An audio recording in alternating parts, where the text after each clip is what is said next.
तो जनाब असद जमील जुंदा साहब हमारे साथ आज मौजूद हैं, जो कि दुबई से कनाडा के विज़िट पे आए हैं। तो आज हम इनसे जानेंगे इनका एक्सपीरियंस कैसा रहा और कनाडा कैसा लगा आपको। सबसे पहले जी, आपको कनाडा कैसा लगा? Canada is a wonderful place. बहुत खूबसूरत, मतलब दुनिया पे जन्नत अगर किसी ने देखनी है तो वो आप कनाडा आके देख सकते हैं। तो जहाँ जहाँ हम गए एक नया ही एक फीलिंग आई। बहुत ग्रीन किस्म का कंट्री है, बहुत ऐसे अल्लाह ने जैसे एसी चलाया हुआ है, तो बहुत अच्छा लगा। अच्छा, जब आप दुबई से यहाँ आ रहे थे तो आपके माइंड में क्या था कनाडा के बारे में? तो क्या एक्सपेक्टेशन थी और वो पूरी थी, या कैसा फील किया यहाँ पहुँच के? मुझे लगा कि मैं किसी गोरों के मुल्क में जा रहा हूँ।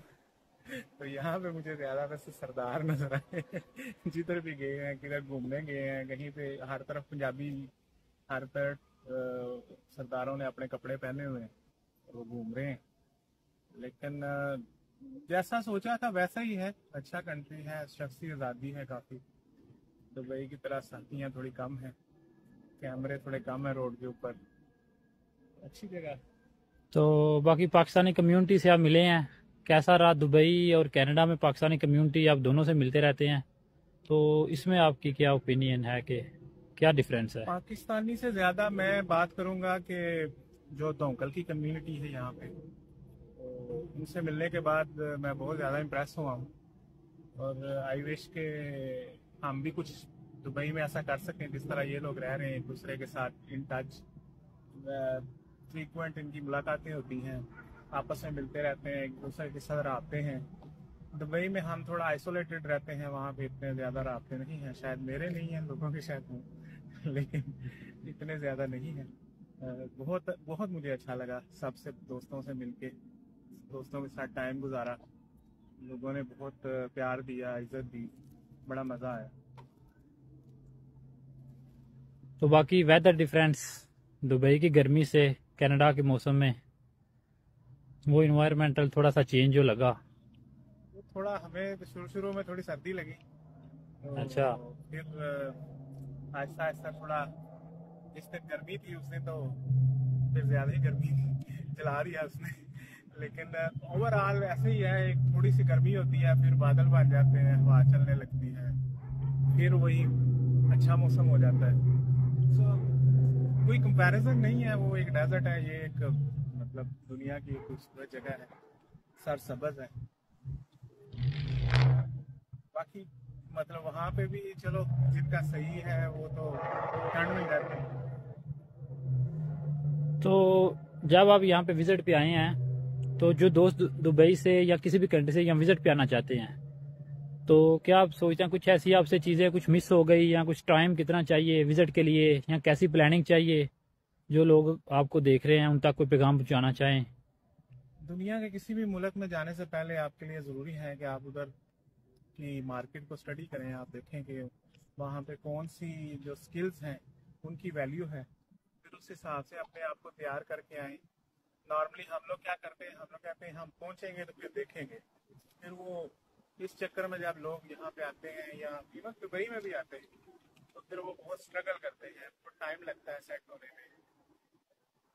अगर आप पहले से प्रिपेयर होके आएंगे तो आपके लिए आसान होगा। यही मेरा तो यही ख्याल है। मतलब कोई भी हाथ से काम करने वाला स्किल जो है उसकी यहाँ पे वैल्यू ज्यादा है। यहाँ पे तो जिस तरह इस्लाम में है कि हाथ से की हुई मेहनत जो है उसकी ज्यादा कदर है, तो यहाँ पे उसकी ज्यादा कदर है। बाकी लोग भी अच्छा काम कर रहे हैं, बहुत अपॉर्चुनिटीज हैं। आप इधर अपने मुल्क की तरह अपना घर बना के यहाँ पे रह सकते हैं, आज़ादी है, आपको बिल्कुल अपने शहर की तरह ट्रीट करते हैं, ये अच्छी बात है। तो जो दोस्त यहाँ विज़िट पे आना चाहते हैं उनको कितना टाइम चाहिए, मतलब यहाँ रहने के लिए कितना टाइम इनफ है, तो प्लान कितना करके आए? कनाडा तो आप एक साल में भी नहीं देख सकते, लेकिन अगर आपने, मैं समझता हूँ कि अगर आप किसी भी कंट्री में विजिट करने जाते हैं तो 7-8 दिन काफ़ी होते हैं। पहले से प्लान करके आए आपने किधर किधर जाना है। दूसरी जगह पे फैमिली हो काम हो तो फिर बंदा 7-8 दिन के बाद थोड़ा सा पीछे की याद आने लगती है। तो मैं समझता हूँ 7-8 दिन काफ़ी है। तो यहाँ पे आपने विजिट किया डिफरेंट प्लेस, उनमें से आप टॉप रैंकिंग देना चाहें तो कौन कौन सी प्लेस हैं जो आप चाहते हैं दोबारा विजिट करें एंड रिविजिट करें? मेरे ख्याल में नियाग्रा तो मैं हर महीने भी जाने को तैयार हूँ। वो तो बहुत ही खूबसूरत है। टोबरमोरी में गए थे, वो बड़ा मजा आया। उसके बाद हम जब कैलगरी गए तो वहाँ पे बैंफ में कुछ लेक्स ऐसी थी, कुछ हम कैनियन में जब गए जॉन्स्टन कैनियन में, तो वहाँ पे एक अलहदा किस्म का एक अल्लाह की खूबसूरती थी, अल्लाह की बनाई हुई। सो हर जगह की अपनी खूबसूरती है। नंबर 1 नियाग्रा, नंबर 2 बैंफ, फिर टोबरमोरी, सेंट्रल आइलैंड पे जा सकते हैं, टोरंटो का डाउनटाउन विजिट कर सकते हैं। बाकी तो यहाँ पे कहीं भी चले गए तो पार्क ही है। तो अगर लास्ट पे, अगर आप दौकल की कम्युनिटी को यहाँ पे जिन लोगों को मिले हैं उनको कोई पैगाम, कोई मैसेज देना चाहें लास्ट में, तो मैं उनसे यही कहूँगा कि आपकी मोहब्बतों का बहुत शुक्रिया। आप लोगों ने मेरी तवक्को से ज़्यादा मुझे टाइम भी दिया, मुझे इज्जत भी दी, प्यार भी दिया। मैं लकी था कि मैंने यहाँ पे शादी भी देख ली। और मैंने आते हुए यहाँ पे जो आलमी इदारा तंजीमुल इस्लाम का प्रोग्राम था वो मैंने अटेंड किया। तो वहाँ पे सारे दौकल वालों से मुलाकात शुरू में ही हो गई। तो मेरे लिए बड़ा सरप्राइजिंग था इतने लोग इकट्ठे करना और उनका फैमिलीज का आना और उनके खाने अरेंज करना। बहुत बड़ी बात है। जहीर भाई को ज़्यादा, हाजी साहब को क्रेडिट जाता है काफ़ी हद तक। मिलते तो आप लोग पहले भी होंगे, लेकिन इस लेवल पे शायद उन्होंने शुरू किया है। तो बस ऐसे ही प्यार मोहब्बत से रहें एक दूसरे के साथ और एक दूसरे की हेल्प करते रहें जैसे आप करते हैं।